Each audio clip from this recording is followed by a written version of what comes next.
ಇವತ್ತಿನ ವಿಡಿಯೋದಲ್ಲಿ ತುಂಬ ಸಿಂಪಲ್ಲಾಗಿ ಮತ್ತು ಟೇಸ್ಟಿಯಾಗಿ ಮಸಾಲೆ ಎಗ್ ಬುರ್ಜಿನ ಹೇಗೆ ಮಾಡೋದು ಅಂತ ನೋಡೋಣ. ಅದಕ್ಕೂ ಮುಂಚೆ ನನ್ನ ಚಾನಲ್ನ ಯಾರೆಲ್ಲ ಸಬ್ಸ್ಕ್ರೈಬ್ ಮಾಡಿಲ್ಲ ಪ್ಲೀಸ್ ಸಬ್ಸ್ಕ್ರೈಬ್ ಮಾಡ್ಕೊಳ್ಳಿ.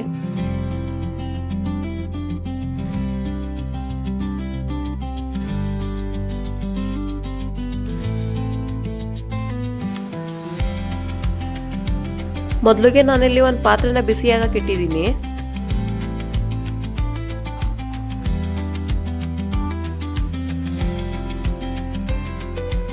ಪಾತ್ರೆ ಬಿಸಿ ಆದಮೇಲೆ ನಾನಿಲ್ಲಿ ಒಂದು 3 ಟೇಬಲ್ ಸ್ಪೂನ್ ಆಗುವಷ್ಟು ಎಣ್ಣೆ ಹಾಕೋತಿದ್ದೀನಿ.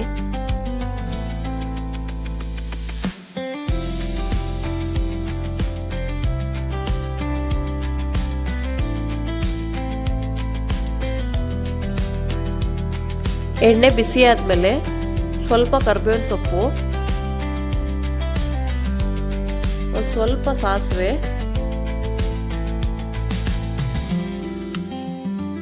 ಒಂದು 3 ಹಸಿರು ಮೆಣಸಿನ್ಕಾಯಿನ ಹಾಕೋತಿದ್ದೀನಿ.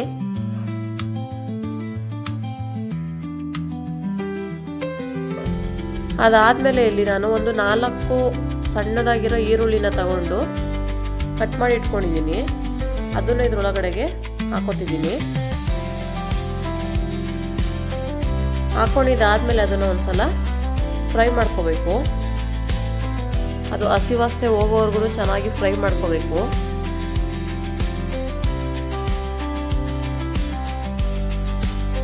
ಫ್ರೈ ಮಾಡ್ಕೊಂಡಿದ್ದಾದ್ಮೇಲೆ ಇದಕ್ಕೆ ಟೊಮೊಟೊ ಹಾಕೊಳ್ಳೋಣ.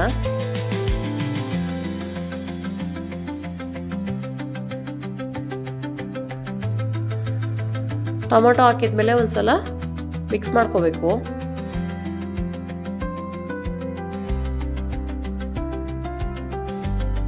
ಅದಾದ್ಮೇಲೆ ಇವಾಗ ಇದಕ್ಕೆ ಸ್ವಲ್ಪ ಉಪ್ಪನ್ನ ಹಾಕೊಳ್ಳೋಣ. ಇವಾಗ ಉಪ್ಪು ಹಾಕೋದ್ರಿಂದ ಈರುಳ್ಳಿ ಮತ್ತು ಟೊಮೊಟೊ ಬೇಗ ಬೇಯುತ್ತೆ.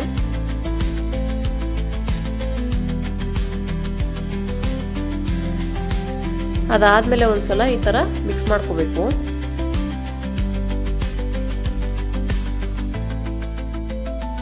ಇವಾಗ ಇದಕ್ಕೆ ಸ್ವಲ್ಪ ಶುಂಠಿ ಬೆಳ್ಳುಳ್ಳಿ ಪೇಸ್ಟು, ಸ್ವಲ್ಪ ಚಿಲ್ಲಿ ಪೌಡರು, ಸ್ವಲ್ಪ ಅರಿಶಿನ ಪುಡಿ, ಸ್ವಲ್ಪ ಚಿಕನ್ ಮಸಾಲ ಇದಿಷ್ಟನ್ನು ಹಾಕೊಂಡು ಮಿಕ್ಸ್ ಮಾಡ್ಕೋಬೇಕು.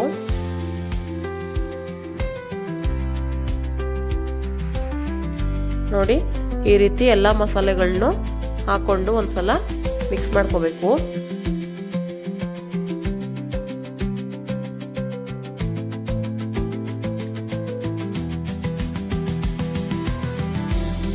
ಅದಾದ್ಮೇಲೆ ಇದಕ್ಕೆ ಸ್ವಲ್ಪ ನಾವು ನೀರನ್ನ ಹಾಕೋಬೇಕು.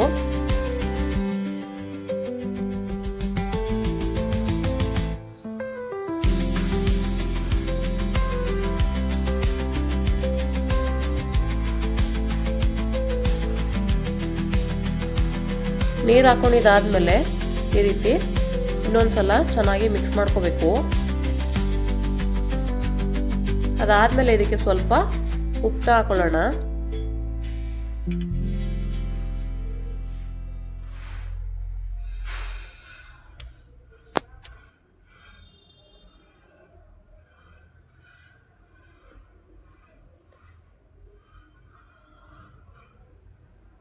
ಇವಾಗ ಇದಕ್ಕೆ ಮೊಟ್ಟೆಗಳನ್ನ ಹಾಕೋಬೇಕು.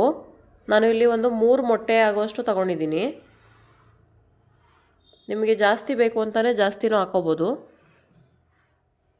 3 ಮೊಟ್ಟೆನ ಸಪ್ರೇಟಾಗಿ ಒಂದೊಂದೇ ಬಿಡ್ತಾ ಹೋಗಬೇಕು. ನೋಡಿ, ಈ ರೀತಿ ಒಂದೊಂದೇ ಸಪ್ರೇಟಾಗಿ ಬಿಡಬೇಕು.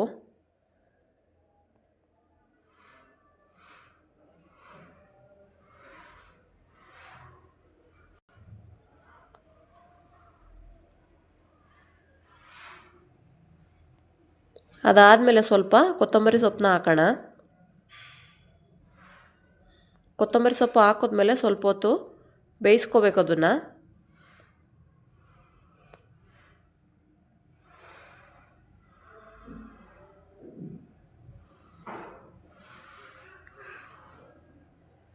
ಇವಾಗ ಒಂದ್ಸಲ ಅದನ್ನು ಚೆನ್ನಾಗಿ ಮಿಕ್ಸ್ ಮಾಡ್ಕೋಬೇಕು. ಈ ರೀತಿ ಮಿಕ್ಸ್ ಮಾಡಿಕೊಂಡ್ರೆ ಟೇಸ್ಟಿಯಾದ ಮಸಾಲೆ ಎಗ್ ಬುರ್ಜಿ ರೆಡಿಯಾಗಿರುತ್ತೆ. ನೋಡಿ ಎಷ್ಟು ಚೆನ್ನಾಗಿ ಬಂದಿದೆ ಅಂತ. ಇದನ್ನು ಚಪಾತಿಗೆ ಅನ್ನದ ಜೊತೆಗೆ ಹಾಕೊಂಡು ತಿನ್ಬೋದು. ನೀವು ಒಂದ್ಸಲ ಮನೇಲಿ ಟ್ರೈ ಮಾಡಿ ನೋಡಿ, ತುಂಬ ಚೆನ್ನಾಗಿರುತ್ತೆ. ಈ ವಿಡಿಯೋ ಇಷ್ಟ ಆಗಿದ್ರೆ ಲೈಕ್ ಮಾಡಿ, ಶೇರ್ ಮಾಡಿ, ನನ್ನ ಚಾನಲ್ನ ಸಬ್ಸ್ಕ್ರೈಬ್ ಮಾಡೋದನ್ನ ಮರಿಬೇಡಿ.